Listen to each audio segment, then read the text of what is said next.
สวัสดีครับมื้อนี้หมารวยพามาตามในทางของอาจารย์ฉุยฉายนะครับเป็นเลขเพื่อนบ้านนะครับลองไปติดตามกันว่าอาจารย์เพิ่นให้ตัวใดมา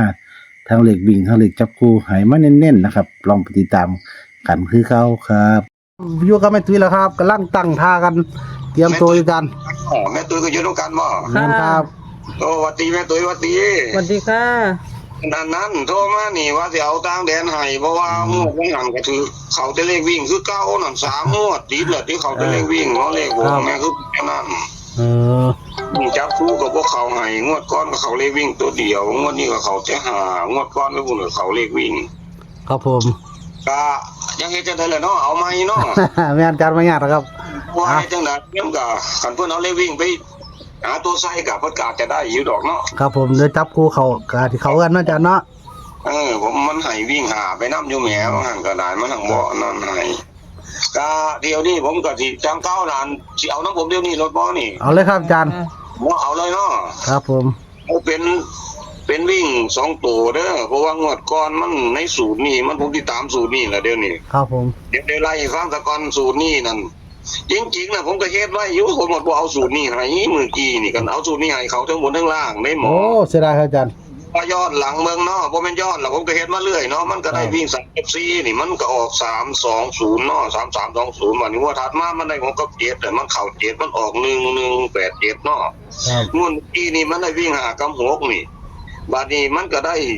1516กันแล้วนั่นเพราะว่าจับคู่มันก็ได้950515เนาะ960616น่ะมันถึงทั้งบนทั้งล่างอยู่นี่เนาะ ครับผม งวดนี้ผมติดตามนี่มันสิเดินอีกบ่นั่นน่ะถ้ามันเดินอีกคือถือได้หมอ ครับเก็บสูตรให้เนาะอาจารย์เนาะวันนี้ งวดนี้หลังจากงวดที่แล้วมันวิ่งหากับ6งวดนี้มันวิ่ง7กับ8หมอ อ๋อ78นะอาจารย์เนาะ วิ่ง7กับ8เอาตามสูตรมันนี่ล่ะ ครับผม บาดนี้จับคู่ตัวที่สิมันจับคู่เขาก็มีตัวเดิมเนื่องเพราะว่างวดที่แล้วตัวที่เขาคู่กับ6กับ7น่ะมันเป็น901งวดนี้ก็ยังได้9ได้0ได้1คือเก่านี่ ครับผม ผมจะจับซุ่มนี่ใส่กันคือจับคู่97 97 07 07 17 17ครับบาดนี้ก็อีกอันหนึงก็98 98 08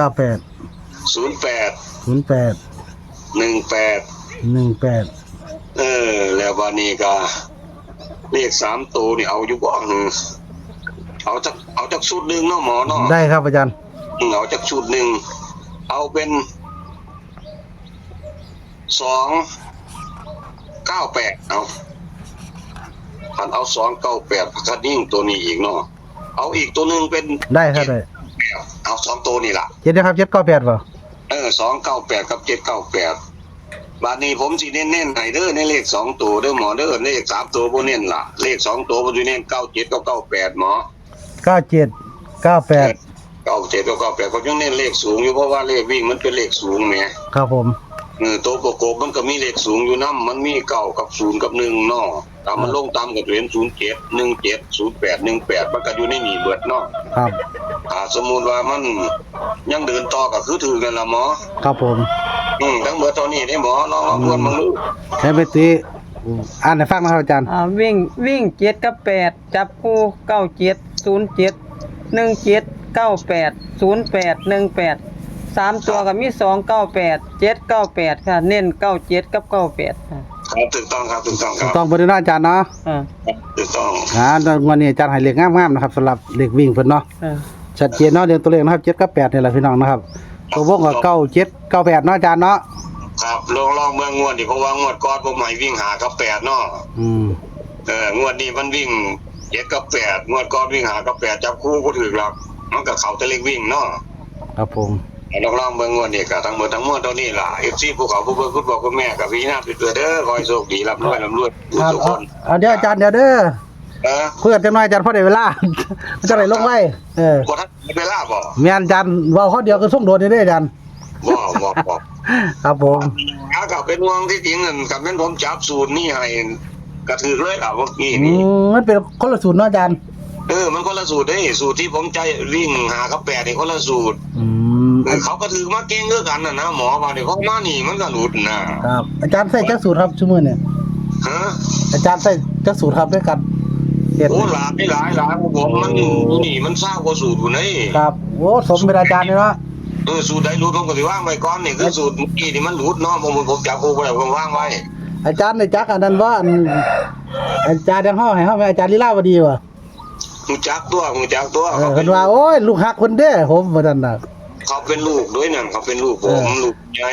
ครับ ลูกกะลาคือเขาเกิดก่อนลูกสาวผมเนาะเขามาปลูกลูกสาวผมเป็นน้องฮักแต่เขาเป็นน้อยพุ่นว่าความหลังแก่พุ่นล่ะโดนบุญ30กว่าปีแล้วล่ะ ครับเพิ่นว่าโอ้ยเป็นลูกฮักที่พ่อช่วยฉายเด้อซั่นน่ะเอาติได้จักกันครับก็เลยโทรกันวันนี่ล่ะ หมอก็โทรมาปรึกษาเรื่องเลขอยู่ก็ ครับผม ก็ประสานเลขกันกับหมออยู่ล่ะแต่ว่าเลขก็ใกล้กันอยู่เด้ ครับผม ของแกก็ถือมาดีคือกัน แม่นครับ แกก็พอได้ใส่น้ำเว็บซี่เขาให้มาใส่แน่ค่ะนั่นค่านี่นิดๆน้อยๆเป็นหรอวะเนี่ยบ่มีทุนซื้อเนาะ ครับผมเฮาก็ อันมันมีทุนบ่ดวงบ่ฮอดก็บ่คือเก่าล่ะถึงจังว่ามันหลุดเฮาก็ไปซื้อจังซี่นะครับ เป็นดวงน้ำดวงอีกเนาะอาจารย์เนาะหลายอย่างนะนี่คือกันล่ะกันบุญสะพานกันมันก็ฮอดเวลาก็คงจะถือละสักงวดเพราะว่ามันก็ถือมันเรื่อยของมันอยู่ แม่น นะ แม่นครับแต่ว่าก็ถือว่าเป็นนั่นเรื่อยๆเนาะอาจารย์เนาะ ย่อมบารมีแม่ลุยย่อมบารมีแม่เขียวน้อยมื้อนั้นล่ะโอ้บารมีเป็นข้างอยู่แห่งแต่เพิ่นบ่ได้ใส่หลาย แม่ไพ่นี่คักเลยค่ะแม่ ช่วง ไพ่เพิ่นน่ะ ช่องฝันนี่มันอยากทั้งผมช่องฝันอย่างแม่นอยู่อาจารย์เนาะ สมมุตินิมิตสมมุติฝันนี่เพิ่นมีเส้นในตู้ แม่นครับมีคนเซ็นครับพวกนี้ คือซุมผมนี่ก่อนจะได้เลขมานี่โอ้โหเขียนจนว่ากระดาษแทบสิบ่มีเขียนอยู่แล้วหมอเอ้ย เหลี่ยมหนึงจนบ่มีของแวกเลยอาจารย์ เพราะว่าเฮาเป็นเลขคำนวณเนาะก็ ครับ เส้นย่นจากเลข100ตัวเหลือน้อยแล้วว่าหมอ ครับผม อย่างไรก็งวดนี้ขอให้สิ่งศักดิ์สิทธิ์บันดาลให้เลขเข้าเนาะหมอเนาะ FC เพิ่นได้เพิ่นร่ำเพิ่นรวย ครับ ได้เงินเตรียมไว้ถ้าปีใหม่เนาะหมอเนาะมันจอด เงี้ยอาจารย์ใกล้แล้วเด้เนี่ย ปีใหม่นะ โอ้ยอาจารย์บอกลูกคือพ่อได้ว่าปีใหม่แล้ว ระหว่างของบ้านเพิ่นกับของบ้านเฮานี่มันจะต้องโป๊ะละ ครับผม ที่ เอา เราก็มั่นใจผมก็มือกันเพราะว่าสูตรก็เก่งคือกัน ให้ได้ฉลองซื้อปีใหม่วันได้อาจารย์ไปเนี่ย จะได้มีเงินใส่ปีใหม่เนาะ อาจารย์บอกลูกคือพ่อได้เนี่ยเฮ็ดแตะเลขหลายลืมหอดลืมหอดเว้นแล้ว บ่เฮ็ดกันน้ำหาตะเล็ก เดี๋ยวจันทร์ต้องจันทร์ศุกร์เสาร์ได้บ่เดี๋ยวจันทร์พุธศุกร์ได้ทุกมื้อเนี่ย จันทร์พุธศุกร์ ยังบ่หลายงวดได้หมอก็สิปีใหม่แล้วเด้ ครับผมโอ้ยขอให้เขาให้โดนเด้ออาจารย์เด้อครับผ มี ม เงินใส่ปีใหม่เนาะ มื้อบ่ยากได้อจะเอาอันไทยนำเด้ออาจารย์มื้อ อัน เขาลงไปเหรอ บ่แม่นลงบ่ ผมมีลงกันได้เนาะอาจารย์เนาะ ลงกัน เม็ เด้ ดได้หรือยังเท่านั้นล่ะ บ่ได้แล้วอาจารย์เดี๋ยวย้ำอีกทีนึงเพราะว่างวดก่อนอาจารย์เขา3ตัวแตกเนาะ คิดว่าได้แล้วเด้เด็กไทย ก่อนกับ3ตัวแต่อยู่งวดนี้นะผมคันนิ่งแนวเดียวที่ผมบ่ได้ให้ไปเนี่ยคันนิ่งหลายคันแม่นย่ำมาผมก็ติดเอาเลขตัวนี้นะผมอยากกลับเลข9อะนะให้มัน เอามื้อซะอาจารย์เด้ออาจารย์เวียนผมคักๆเริ่มมาแล้งน่ะเดี๋ยวมื้อผมตามเลขไทยเด้อมื้อ มื้ออื่นหมอจังขัดว่างกับพระคันพ่อครับผมโหลดเด้อผมสิให้เป็นตัวเดียว ครับผมจะเอาเลขไทยเด้ออาจารย์เป็นคนสุดท้ายเนาะคนสุดท้ายหมดก้อนอาจารย์ไทย3ตัวแตกเนาะหมดก้อนเนาะ ค่ะ ครับ3ตัวแตกอยู่แต่ว่าบ่ตรงครับปานไหน ว่าเป็นอาจารย์มันก็ธรรมดาแหละครับมันก็ต้องมีกลับแล้วเนี่ย เอาจังไดก็เอานี่ละเอาเลขแล้วเอานี่ละแต่ก่อนในมืออื่นนี่ละ ครับผมขอบคุณอาจารย์หลายๆขอให้อาจารย์แข็งแรงนะครับเด้อเนาะ ขอบคุณหลายๆครับขอบคุณหลายๆครับ สวัสดีครับ ค่ะ